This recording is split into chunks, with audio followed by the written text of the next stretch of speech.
اسی مسکرانے کی وجہ سے میں مسکرایا ہوں۔ اچھا، اس پر بات کرتے ہیں کہ استغفار کتنی کمال کی چیز ہے، اللہ کی کتنی پسند کی چیز ہے، مگر ذرا کمال تو دیکھیے مولا علی شیر خدا کا کہ آپ نے ایگزیکٹلی وہی پورا سینیریو کریٹ کیا، وہ پورا منظر آپ نے خود کریٹ کیا، بنایا کہ اسی طرح پیچھے سواری پر علی بن ربیعہ کو بٹھایا، اسی وادی میں لے کر گئے، اسی وادی میں جا کر آسمان کی طرف نگاہ بھی کی اور وہی الفاظ دہرائے جو نبی پاک نے دہرائے۔ الفاظ دہرانے کے بعد حضرت علی بن ربیعہ کو مولا علی دیکھ کر مسکرا بھی رہے ہیں، اور کمال دیکھیں علی بن ربیعہ سوال بھی وہی کر رہے ہیں اور میرے شیر خدا جواب بھی وہی عطا فرما رہے ہیں۔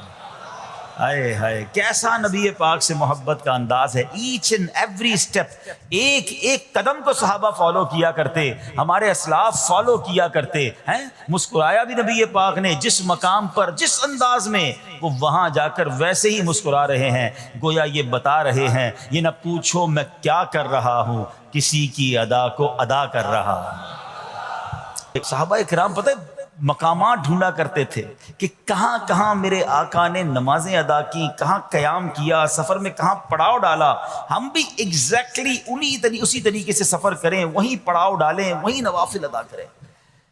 اللہ اکبر۔ اور آج ہمیں پتہ چل جائے کہ یہ سنت ہے تو جواب کیا ملتا ہے؟ بھائی سنت ہی ہے نا، فرض تو نہیں ہے۔ امام صاحب سے اور مولوی صاحب سے اور علماء سے لوگ آ کے یہی سوال کر رہے تھے، حضرت گناہ تو نہیں ملے گا؟ سنت ہی ہے نا، کوئی مسئلہ تو نہیں چھوڑ دیں؟ اللہ کے بندو، سنت کو اتنا نارمل لے لیا، اب تو نیا طبقہ بن گیا، کہتے ہیں بھائی نماز میں فرض پڑھ لو، بڑی بات ہے، کیا پڑھنا ہے، سنت ہے، کوئی ضروری نہیں ہوتی۔ کہاں سے آگے لوگ جو نبی پاک کی سنت سے ہمیں دور کرنے کی بات کرتے؟ عاشق رسول کے لیے اس سے بڑی کیا بات ہے کہ پتہ چل جائے یہ نبی پاک کی سنت ہے۔ میرے آقا فرماتے من احب سنتی فقط احبنی، جس نے میری سنت سے محبت کی وہ ایسا ہے جیسے اس نے مجھ سے محبت کی۔ اور آگے سنو، فرماتے ومن احبنی کان معی فی الجنہ، جس نے مجھ سے محبت کی وہ جنت میں میرے ساتھ ہوگا۔ ارے سنت پر عمل کرنا تو جنت میں جانے، اور وہ بھی نبی پاک کے ساتھ جانے والا راستہ ہے۔ لوگ کہتے سنت ضروری نہیں۔ اللہ سلامت رکھے میرے پیر و مرشد کو، اللہ سلامت رکھے دعوت اسلامی کو، قدم قدم پر سنتوں کی بات دعوت اسلامی والے کرتے ہیں۔ یقیناً کچھ لوگوں کو پرابلم ہوتی ہے، یار اتنی سنتوں کی بات، تمہارا بیان بھی سنتوں بھرا بیان، مدنی حلقہ بھی سنتوں بھرا، تو جناب ہر جگہ سنت کی بات۔ ارے غلام آقا کے طریقے کی بات نہ کرے تو کس کی بات کرے؟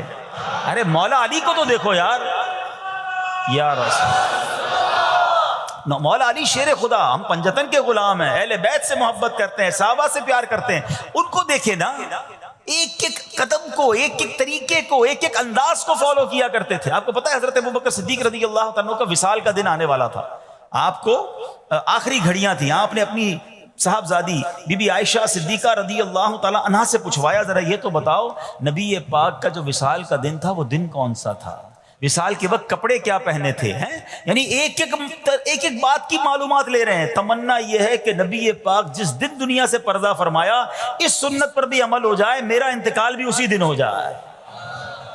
آپ غور کریں کتنی باریکی سے پیارے آقا علیہ الصلوۃ والسلام کو صحابہ کرام اہل بیت اطہار فالو کرتے تھے، اور آج پتہ نہیں کیا ہو گیا ہے سنت۔ ابھی تھوڑے دنوں بعد انشاءاللہ حاجی حج کو جائیں گے، اللہ مجھے اور آپ کو بار بار حج کی سعادت عطا فرمائے۔ حج کے دنوں میں ایک ہی سوال ہوتا ہے، مینا کی راتیں سنت ہی ہے نا، نہ گزاریں تو حضرت کوئی دم تو نہیں ہو جائے گا؟ ارے تمہیں صرف دم کی فکر ہے، گئے کس لیے حج پہ؟ میرے آقا نے اگر خیموں میں مینا کے میدان میں رات گزاری تو عاشق رسول کے لیے تو اس سے بڑی راتیں کون سی ہوں گی؟ قدم قدم پر پیارے آقا کے طریقے کو فالو کرنا چاہیے۔ حاجی کو ایک ہی فکر ہوتی ہے بھائی دم تو نہیں لگ جائے گا، مولوی صاحب اور کوئی رعایت بتا دیں۔ ارے ہم گئے عبادت کرنے، سنتوں پر عمل کریں، مستحبات پر عمل کریں، بزرگوں کی اداؤں کو ادا کریں تاکہ زیادہ سے زیادہ برکتیں لوٹ کر آئیں۔ تو بہرحال اب آتے ہیں واپس اسی عمل پر۔ کیا عمل ہے کہ جس کو دیکھ کر رب بھی مسکراتا ہے؟ دوبارہ عرض کر دوں کہ اللہ کا مسکرانا وہ جسم اور جسمانیت سے پاک ہے، اس کی رحمت برستی ہے، اس کی رضا مل جاتی ہے۔ اور وہ کس بات پر رضا ملتی ہے کہ جب بندہ اللہ سے معافی مانگتا ہے تو اللہ اس کے معافی مانگنے پر بہت راضی ہو جاتا ہے۔ سبحان اللہ، اللہ پاک ایسے بندے سے بہت خوش ہوتا ہے کہ وجہ پتہ کیا ہے؟ وہ فرماتا ہے دیکھو میرا بندہ جانتا ہے کہ اس سے گناہ ہوا ہے اور یہ بھی جانتا ہے کہ میرا مالک بخشنے والا ہے۔ اللہ کی رحمت سے مایوس نہیں ہونا ہے، گناہ ہو گیا اب فوراً توبہ کرنا، استغفار کریں، سبحان اللہ، اللہم اغفر لی، اللہم اغفر لی، یہ پڑھنے کی عادت بنائیں، ٹھیک ہے؟ اور اس کے معنی بھی ہمیں پتہ ہونا چاہیے کہ یا اللہ مجھے بخش دے، یا اللہ مجھے بخش دے. اور سبحان اللہ ہو سکے تو استغفار کے اور بھی الفاظ ہیں، استغفر اللہ، استغفر اللہ. ہمارے شجرہ قادریہ طاریہ میں سید الاستغفار لکھا ہے، وہ پڑھنے کی عادت بنائیں. کم از کم 100 بار تو دن میں استغفار کریں نا. اے کاش کہ ہم استغفار کرنے والے بن جائیں. اور آپ کو شاید پتہ نہیں ہے، استغفار جہاں گناہوں کی معافی ہے نا، وہاں یہ بہت سارے مسائل کے حل کی کنجی بھی ہے. آپ اگر پرابلم میں ہیں، روزی کے مسائل ہیں، اولاد نہیں ہو رہی ہے، یا کوئی بھی پرابلم ہے، ایک واقعہ سنیے. حضرت امام حسن بصری رحمۃ اللہ تعالی بہت بڑے بزرگ ہیں. ایک شخص آیا، آ کر کہتا حضور بارش نہیں ہو رہی ہے، قحط کی پوزیشن آ گئی ہے، بارش نہیں ہو رہی، دعا فرمائیں، کو وظیفہ عطا فرمائیں. آپ نے فرمایا استغفار کرو. وہ چلا گیا. اچھا ایک بزرگ بیٹھے تھے ان کے پاس، حضرت ربیع بن صبیح رحمۃ اللہ، وہ دیکھ رہے تھے.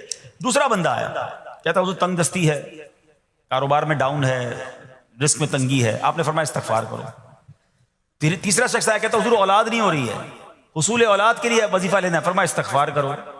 چوتھا بندہ آیا، وہ کہتا کہ حضور میرے باغ میں، فصلوں میں پیداوار کی کمی ہے. فرمایا استغفار کرو. حضرت ربیع بن صبیح کہتے ہیں حضور پہلا بندہ الگ پرابلم لے کر آیا، دوسرا الگ، تیسرا الگ، چوتھا الگ، چاروں کو ایک ہی دوائی، چاروں کو ایک ہی وظیفہ، استغفار استغفار. آئے ہائے، بڑوں کی بڑی باتیں ہیں. قرآن میں بھی پڑھتا ہوں، قرآن آپ بھی پڑھتے ہیں، مگر دیکھو اللہ والے کیسے پڑھتے ہیں. کیا خوبصورت جواب دیا آپ نے. آپ فرماتے ہیں سورہ نوح پارہ 29 آیت نمبر 10 سے 12 کی آپ نے تلاوت فرمائی. اب ذرا قرآن سنیے گا. بسم اللہ الرحمن الرحیم.